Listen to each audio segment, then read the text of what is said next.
Most people fighters would would take the disappear after being humiliation, knocked the out on a memes, and the global knocked out stage by a by a heavyweight heavyweight legend in icon. front of the Most entire would world. accept the Most embarrassment, 24 the hours jokes, after and the suffering a endless brutal replay stoppage of loss them to laid Anthony out on Joshua, canvas most people would as a go into clear hiding signal after that getting it's time brutally to walk viral away. clips of them But staring Jake at Paul the has ceiling never lights as a followed the sign to normal pack it script. up and go Less home. than a day after But being Jake Paul stopped by isn't most Anthony people. Joshua in Less the than 6th Jaw. round, The a problem fight that child reportedly isn't left talking him about with a fractured retirement, jaw. he's talking about a Paul raise. wasn't discussing While the retirement. Anthony Joshua in the Instead, 6th round, he was talking a numbers. fight that left him While with a fans double and broken critics silver with online the most were declaring his terrifying man boxing in the journey UFC. over, Paul was Internet busy writing outlining his a boxing bold new obituary. strategy Paul was involving money, a weight class shift, repositioning, and a dramatic massive shift in financial direction flex, and that a could complete reshape his roadmap future. that involves. Lastly, I'd be remiss if I don't ask you, do you want to keep going? Do you want to keep fighting?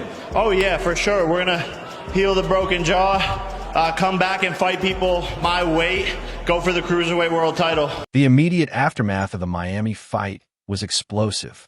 Clips of Joshua's power shot looping on social media sparked both concern and mockery. Calls for Jake Paul to retire spread quickly, with many arguing that continuing down this path was simply too dangerous. Just as that conversation reached its loudest point, Paul redirected attention with a statement that stunned everyone. He claimed that the event earned him an eye-watering $267 million, instantly changing the narrative from defeat to financial dominance. The event. How true are some of the headlines? Like, I saw one when it said you made $40 million from 3 fights. That's true, yeah. I've roughly been averaging like around $40 million a year for the past 4 years in boxing. The first year and a half of boxing, This moment perfectly captures the contradiction at the heart of Jake Paul's career. Instead of defending his boxing skills, he highlighted the size of the payout. In doing so, he reframed the loss entirely. While critics focused on technique and performance, Paul emphasized profit. The message was clear. He may have lost the fight, but he won financially. This mindset explains why quitting has never been part of his thinking. However, money alone can't erase the physical damage suffered inside the ring. I was just thinking about it from a Jake Paul perspective of he's putting on these massive events on Netflix and you don't want to be known for all the hype and then the fights are just dog shit. And I think when you speak as confidently as Jake did, as much as we're not expecting you to be an idiot and just stand right in front of AJ and put your chin on a platter, people just expected a bit more aggression than what they were getting. And don't get me wrong, maybe I would have done the fucking same thing, right? Maybe I would have done the same thing. I'm not trying to be too critical here, because I am aware that he came from a fucking YouTube background, but when you're putting yourself across as a pro fighter and you behave like that in the ring, you're gonna get critics. And look, the strategy, occasionally AJ would walk into range and and Jake would catch him with something. But like I said in my prediction, Jake Paul's power is not gonna bother Anthony Joshua one bit. This is a little clip from round 4 where Jake actually did land, a couple of nice little shots there, and AJ is just sort of stalking him and trying to apply more and more pressure. It was probably his best round because he did land a couple of shots, but equally, you could see what that was taking out of him to do that. He was dropping to his knees more and more, buying time to try and recharge, because you could tell he was getting fucking tired from all the running he was doing. And in round 5, AJ was just catching up to him easier and easier. He was hurting him. He dropped them a couple of times. That was the beginning of the end. And the damage was no small matter. Reports confirmed that Paul sustained a serious jaw injury, underscoring how risky the matchup truly was. As the fight progressed, it became clear he was operating in survival mode. By the middle rounds, his energy was gone, and he spent most of the time circling, trying to avoid Joshua's heavy shots. What unfolded felt less like a competitive contest and more like a raw test of endurance against overwhelming force. Well, on the one hand, Jake fucking Paul, the YouTube guy who started by fighting Deji, getting in a ring with AJ is just impressive to start off with. He made it 6 rounds, and when he was getting hurt, he kept getting up, and he showed heart. It probably would have been easy to stay down and not get your teeth shoved into your fucking back of your head. And a lot of people are saying, look, he lasted longer than Francis Ngannou, so that's something. But why did he last longer than Francis Ngannou? Obviously, I think we all know why. Francis Ngannou came into the ring with the belief he could win. He was trying trying to win from the first bell. Jake Paul was more trying to survive and hope that like a miracle happens in the fight sometime. And when you've got those completely different states of mind, it delivers completely different results, right? Francis is right there in front of you. He's trying to hurt you. He's committing. He's leaving openings because he's committing. The other guy is halfway across the fucking ring. And when one guy isn't wanting to engage, it's really hard to pin them down and hurt them because they're not basically contributing to the sport. You know, we're supposed to be fighting each other, not, you know, you running away from me and me having to run after you. And we've seen this before in other boxing matches. It just makes it a very difficult night for the guy who's trying to be the aggressor, especially when you've got a ring that big and the guy who you're fighting is much smaller and therefore can just get on his bike and run for as long as he can. Now, to be fair to Jake, he did land some shots. He didn't just run, but generally, you know, the game plan was to run a lot, hold whenever he had to. He dropped his knees for a fucking takedown quite a lot. I thought it was quite ironic that when he's fighting MMA guys, he boxes them, but when he's fighting the boxer, he was going for the wrestling. And there was a lot of criticism for those tactics, right? Online, even the commentary and the referee were going at. Despite how one-sided the fight became, Paul's durability deserves recognition. He rose from the canvas multiple times before the referee finally stepped in. He proved he could absorb punches from an elite heavyweight, even if he couldn't match them. Still, the visuals told the real story. His balance was gone, his face badly swollen, and the gap in size and power was impossible to ignore. This loss forced an uncomfortable truth. Bravery and promotion can only take you so far in elite boxing. To his credit, Paul acknowledged after the fight that Joshua was stronger, faster, and simply better. That admission effectively closed the chapter on his heavyweight ambitions. Smile on your face, you appear to be in good spirits. Usually when people lose a fight of this stature, they're upset. Why aren't you disappointed right now? Man, I've already won in every single way in life. My family, my beautiful fiance, Yuta. This sport has helped me so much in my life. I think my jaw is broken, by the way, so. Yeah. Let's go! It's definitely broke. But, man, that was good. Nice little ass whooping from one of the best to ever do it. So I love this shit, and I'm going to come back and get a world championship belt at some point. Are you surprised you went 6 rounds with the former 2-time unified heavyweight champion? Honestly, I'm not surprised. I just got tired, to be honest. Like, it was just so much handling his weight. I think if I could have had better cardio, I think I could have kept it up and kept on fighting. But he did amazing. He hits really hard, and I just did my personal best.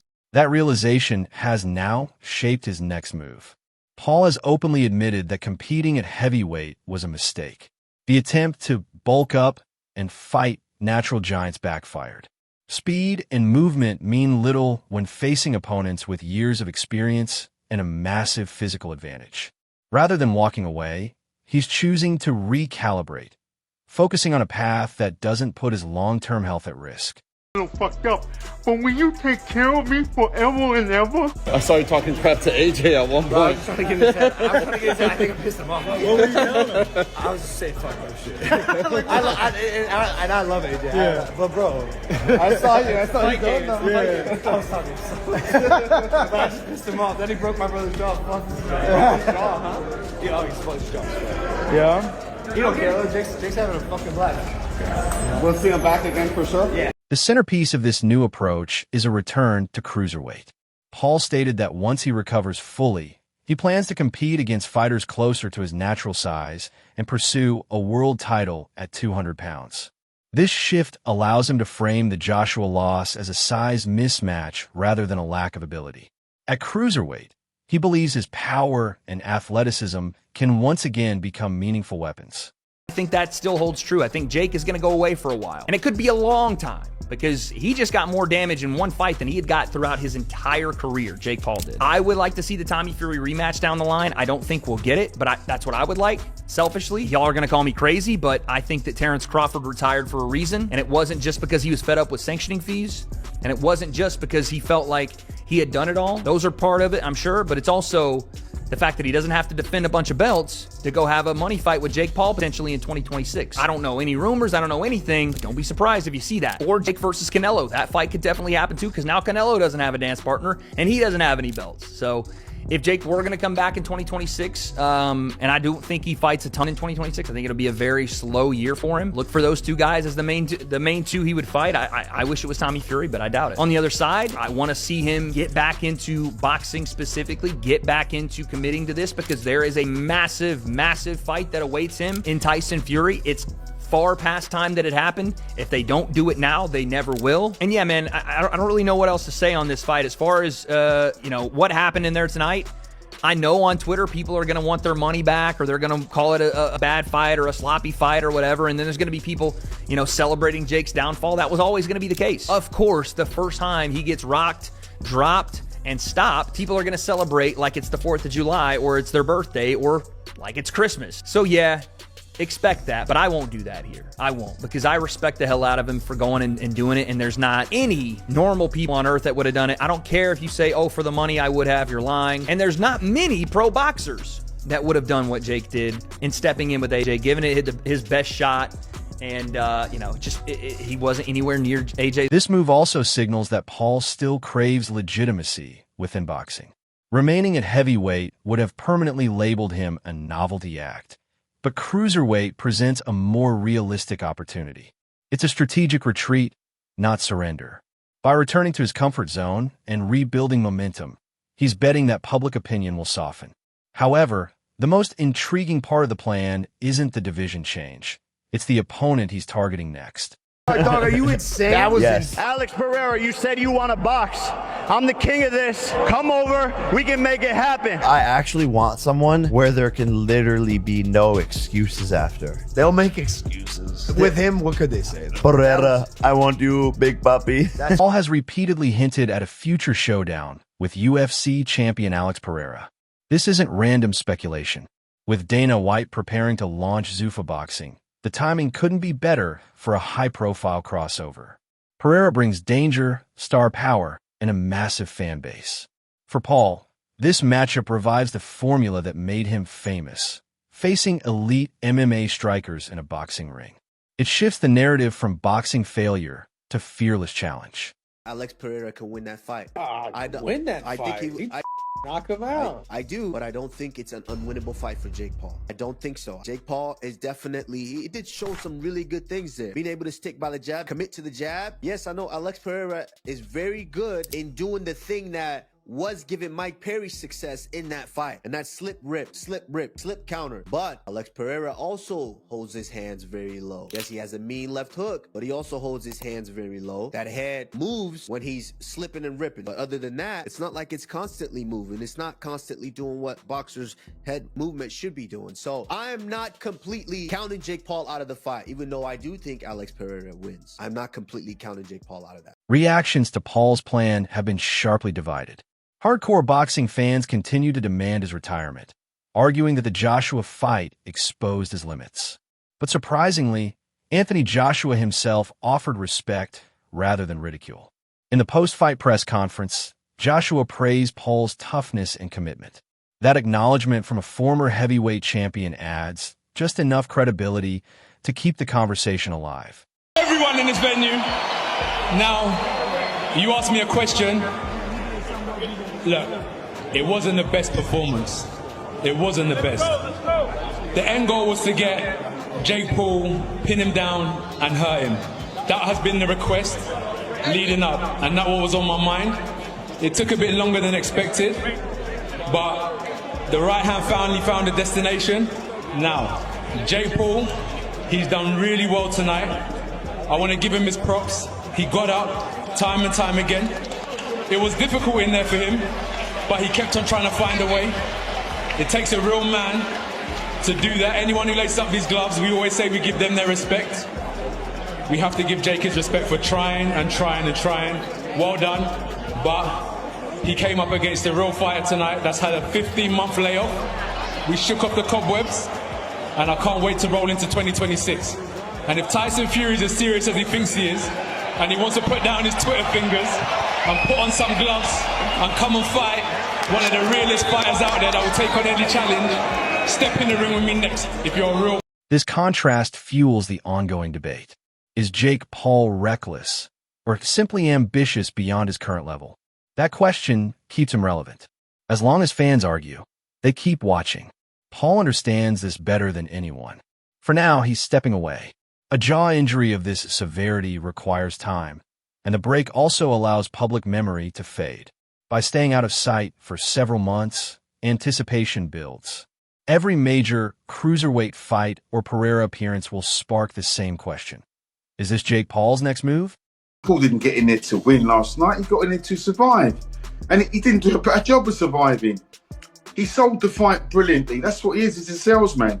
And he's a YouTuber, influencer, call him whatever you want. So from that perspective, he did his job, but he never got in there to win. He just got in there to get beat up. I'm glad Anthony Joshua done a number on him. This is why boxers are boxers, YouTubers, whatever they want to call themselves, influencers. You know, they should stay in their lane and fight people that they're supposed to fight on their level. This guy was never on Anthony Joshua's level, and Joshua did what he needed to do, did what he had to do for the sake of boxing, and blow this guy out and just knock him out. What about the fact that Jake was able to land on him clean a couple of times? What did you make of that? Oh, listen, you can't get into the water without getting hit. Fortunately for Joshua, that guy can't break an egg. So he was never in any danger. You know, he's always going to get hit back. I mean, you know, it was 6 rounds. Anthony Joshua was always going to take at least 1 or 2 shots over that 6-round period, but it was nothing to hurt him. It was nothing to bother him. And like I say, this is all about getting AJ's confidence back. Okay. If Jake Paul fights, if he fights KSI or KFC or whatever his name is, then those two are evenly matched, aren't they? They're evenly matched, and then they could fight, you know, and then because they're evenly matched, they're both YouTubers, aren't they? They should get that on. I'd probably stay up and watch that. Yeah, that's the most funny. So no, Jake Paul isn't quitting. Despite suffering the toughest loss of his career and a serious injury, he walks away believing he still won. The financial success, combined with a calculated plan for the future, keeps him firmly in the spotlight. Dropping weight and pursuing a crossover fight shows he's already planning his next headline moment. His jaw may be healing, but his ambition isn't slowing down. As long as attention equals opportunity, Jake Paul will find a way back into the ring. If you enjoyed this breakdown, make sure to like the video, subscribe to the channel, and turn on notifications so you don't miss what's coming next. Share your thoughts in the comments, and we'll see you in the next one.